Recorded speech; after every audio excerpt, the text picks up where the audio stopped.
wrestle. We wrestle hard, actually. It's pretty common to see all of our living room furniture pushed to the walls, and me and my 3 little boys in the middle of the room just jumping on each other, pile driving each other, wrestling each other, noogie our faces into the carpet. All those fun little things that dads and boys can do. Rachel says we wrestle until we break something. I think we wrestle until I win. One of my favorite things to do is to grab their legs and pull them in and pull an arm in and pull a head in together, and I squeeze around the middle and I say, give up!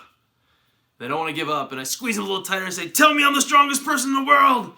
And they eventually give up and they surrender to me. And I think it's a blast because they jump back out of the pile, they jump back in, we start wrestling again. But it makes me think about a couple things. When I wrestle with my boys, I hope that if they ever have to use their strength out there in the world to stand up for somebody that needs their strength to protect them, I hope they don't give up as easily as they give up when I wrestle them. Because I think they know that they can trust me. They know that they give up and I have their best interest in mind, because you see, surrendering to somebody you know makes all the difference.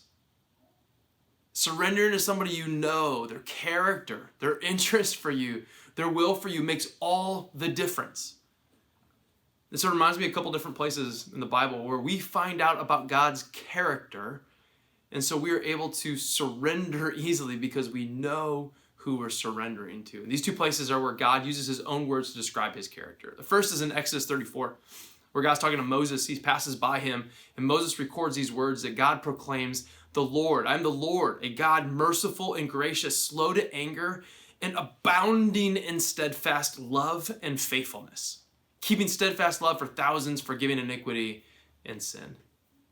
And then another place in Matthew 11, Jesus gives his own character. Matthew records these words. Jesus says, take my yoke upon you, learn from me, for I am gentle and humble in heart.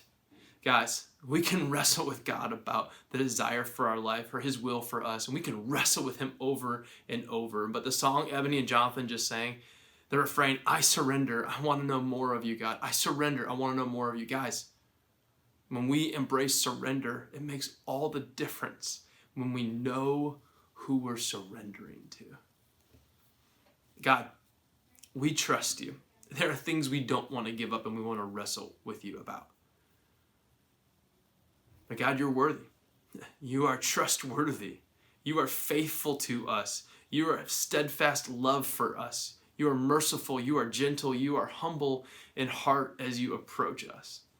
And so, God, as we wrestle with you, thank you for being gracious to us.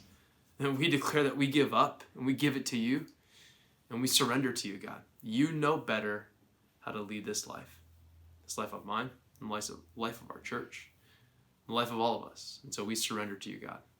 We want to know you more today. In your name.